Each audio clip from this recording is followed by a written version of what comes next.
mon cher collègue. La parole est à monsieur Olivier Falorni pour une question à madame la ministre des Affaires sociales et de la Santé et des droits des femmes. Oui, monsieur le président, merci. Ma question s'adressait à la ministre des Affaires sociales et de la Santé. Je sais qu'elle est retenue, mais vous y répondrez, madame la ministre. Je souhaitais vous interroger sur les conditions de travail des personnels soignants dans les structures hospitalières.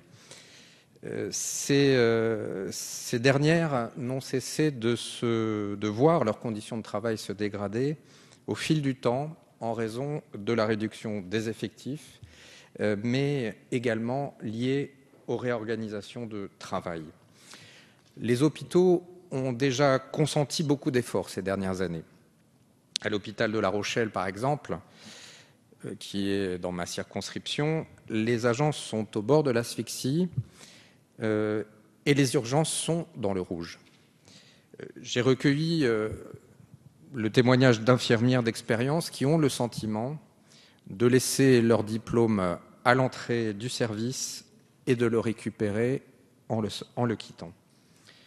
D'autres plus jeunes sont en pleurs car elles n'arrivent plus à faire face à la surcharge de travail.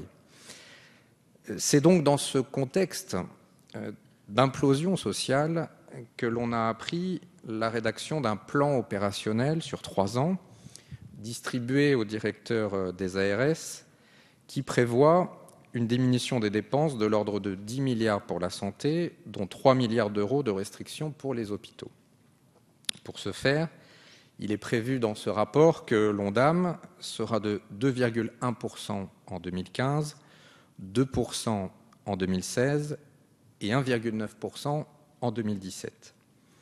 En conséquence, les budgets des hôpitaux diminueront et impacteront la masse salariale. Il a été évoqué le chiffre de 22 000 emplois supprimés sur ces 3 dernières années.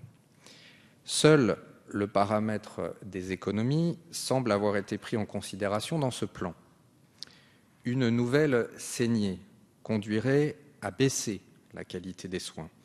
Elle aggraverait la souffrance des agents hospitaliers qui font un travail admirable, remarquable et dont je veux saluer le dévouement. Alors, Madame la Ministre, je vous demande de bien vouloir me confirmer ou d'infirmer ces données et m'indiquer les mesures envisagées par le gouvernement pour améliorer les conditions de travail des personnels soignants. Je vous remercie. Merci, Madame la Ministre, vous avez la parole. Monsieur le député, comme vous le savez, dans le cadre du pacte de responsabilité et de solidarité, le gouvernement s'est engagé à mettre en œuvre un plan d'économie de 50 milliards d'euros entre 2015 et 2017, comprenant 10 milliards d'euros sur les dépenses de l'assurance maladie. Pour autant, dans le secteur de la santé, les dépenses publiques continuent d'augmenter chaque année. Elles ne sont pas en réduction. Et c'est notre choix de continuer à investir fortement pour la santé des Français et c'est un choix que nous assumons. Mais nous souhaitons aussi préserver les comptes de la sécurité sociale. La ministre des Affaires sociales, de la Santé et des droits des femmes a fait le choix d'engager des réformes structurelles permettant d'assurer l'équilibre des finances publiques sans dégrader le service rendu aux assurés et sans recourir au déremboursement. Concrètement, il s'agira de réduire le taux de progression de l'ONDAM de 2,1 en 2015 à 1,9 en 2017.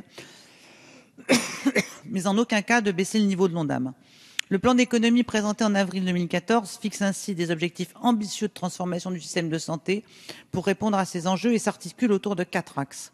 Prendre le virage ambulatoire et mieux adapter les prises en charge en établissement et en ville, accroître l'efficacité des dépenses hospitalières, en particulier en mettant en œuvre les groupements hospitaliers de territoire, poursuivre les efforts sur les prix des médicaments et l'adoption des génériques, enfin assurer la pertinence et le bon usage des soins en ville et à l'hôpital.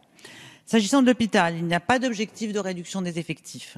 La maîtrise des dépenses de santé sera assurée par une politique plus dynamique sur les achats, par la mutualisation des fonctions support dans le cadre des groupements hospitaliers de territoire et plus largement par le virage ambulatoire. Ce dernier impliquera des évolutions en matière de pratique et d'organisation qui mobiliseront l'ensemble des acteurs hospitaliers. Pour 2015, ce sont 1,5 milliard d'euros de crédits supplémentaires pour l'hôpital qui sont quand même prévus. Merci. Monsieur Falorni, en réponse, vous avez la parole. Merci, Madame la Ministre, de votre réponse.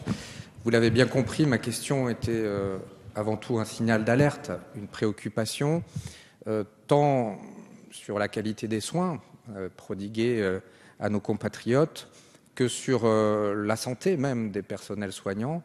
Je vous l'ai exprimé, je sens chez les hospitaliers, en particulier sur l'hôpital de La Rochelle, une vraie préoccupation, une vraie lassitude et une grande préoccupation.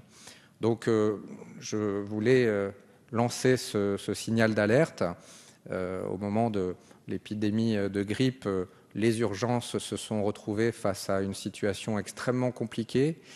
Elle a été résolue, mais je voulais vraiment souligner à la fois la qualité du travail des personnels soignants et vous dire combien il faut accorder une préoccupation essentielle à ce travail des hospitaliers qui aujourd'hui sont parfois dans la souffrance.